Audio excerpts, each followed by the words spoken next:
You have such a love and admiration for my dad.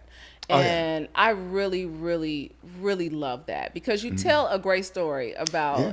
how he made you put on a suit. You said you put on a suit I was today. not. I had something casual, and then when I found out it was you, anything with y'all last name and y'all brand, you should have saw me in that closet going shh, shh. Bro, I went. I said I got to put on the suit now. And you Easter sharp. You Oh looking yeah, good. I try. I had, I made sure my ankles and stuff wasn't You ashy. did. Cause Steve funny acting. Cause if you ashy, he'll like avoid you like for a couple Yeah, of weeks, yeah. just because you was ashy. Yeah. So I had to get it together. I had to Yeah. make sure everything was on point. You did. And So, you thank rose you. to the occasion. Yeah, and look at you shining too. I Now. mean, I put I on my see. glow. We was talking about my Yeah. glow now. And then I put on some Armor All on my ankles. I put a little bit there too. Right. We had shared it in the bag. Right. See, when black people put Armor All on the tire, we don't wipe it down. We just let it dry. Let it So you know.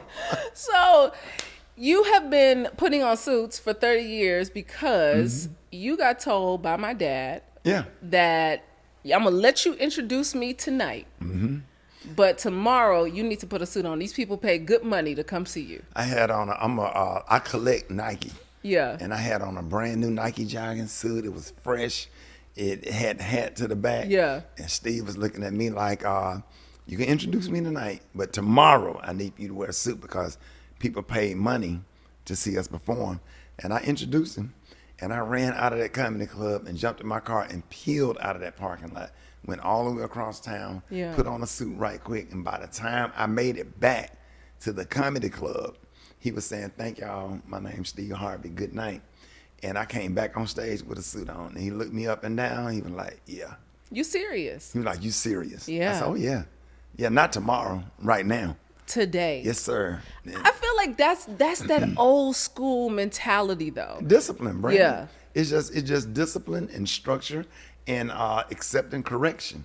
The problem in society today, you can't correct. Yeah. Right? Braces correct the smile, but they hurt. Yeah. But they correct the smile though. Yeah. Braces are inconvenient. Braces, food get in the braces. They hurt. They irritate the hell out of you. But when you smile, and now everybody's teeth is crooked because you cannot correct. Yeah. You can't say nothing to nobody anymore. And that's why a lot of people are where they are, because there's no guidance, there's no discipline, no structure, no correction. Your dad took about 4 of us back to the hotel room one night. I never shared this story. I forgot about it. I never shared this with anybody. And it was a little cheap hotel like the Holiday Inn. I think it was maybe like the Marriott or the Hilton or whatever. Yeah. We sat on the edge of the bed, and he stood up and turned the TV off and turned the lights on and lectured us about comedy. And I got a notepad, the little notepad in From the little from end. the hotel, yeah. I was sitting up there like a student. I was sitting Yeah. on edge. I was getting those Yeah. notes because I saw how the audience responded to him, and I wanted that for myself, and I wanted to know how to do that. And I wrote all that stuff down. And I mean, he talked to us for like a couple of hours. It was 2:30, 3 o'clock in the morning, and I'm sitting over there because he had did a midnight show, right? So I'm sitting there sleepy as hell.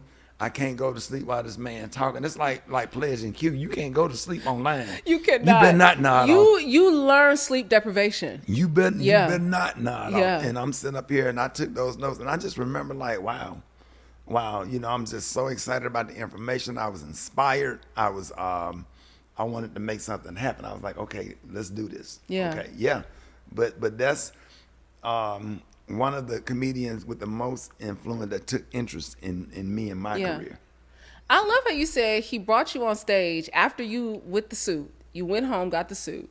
He brings you back on stage. Oh, that was the Kings of Comedy. That was at the Kings of Comedy So I Tour. opened up. So he came to Birmingham to do the Kings of Comedy. Walter Lathan was, and he came to the radio station, did an interview.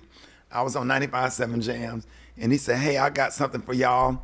I'm adding Ricky Smiley to the show tonight." And I'm sitting up there like, "What?" He's like, "Yeah, you're gonna open up for the Kings of Comedy." I was Wow. like, "What?"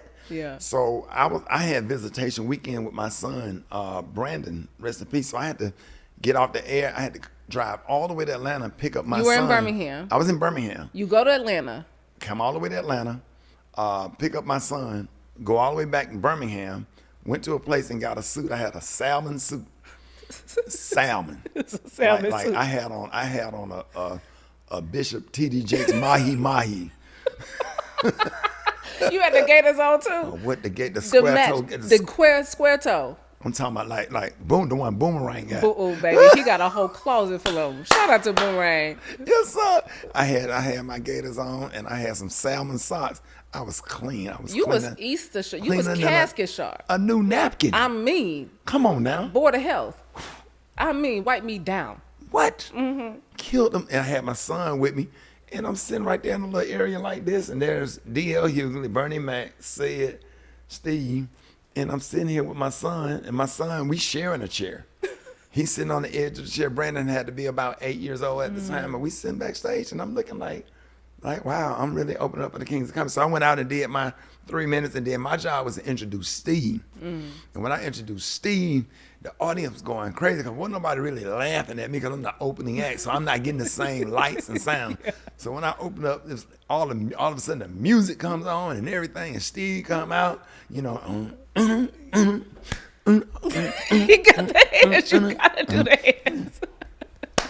right? That's it. Right. That's it. And he said, cut the music. He said, come here, Rick. And I came back out. And he said, hey, I'm gonna let y'all know right now. This the next one. You need to be proud of your own, Ricky Smiley. And yep. Because he didn't have to do that. And I remember going outside. I went to the bathroom. I just cried. Yeah. I had to share dressing rooms with him. And I went to the bathroom. I just cried because I was just so thankful for that. That was the first time somebody just really acknowledged my talent. Yeah. And he said, don't worry about it, Rick. He said, we're going to put you on some more shows. And I had a chance to do a few of those Kings of Comedy dates, and I'm grateful for it. Yeah. And it actually changed my life. So, because people don't have to do that. They can just introduce you. Yeah. But he said, stop the music. Because it was his time. That was his moment. His moment. When you being introduced and the music going, that's your moment. That's your introduction. Yeah. And to cut your introduction in half to share that with me. That's big. It's big. But that speaks to you. Yeah, it's almost like when the Honorable Elijah Muhammad anointed Malcolm X. Yeah. And introduced him like, this is my son. Yeah. Like whatever. So it kind of felt spiritual like that.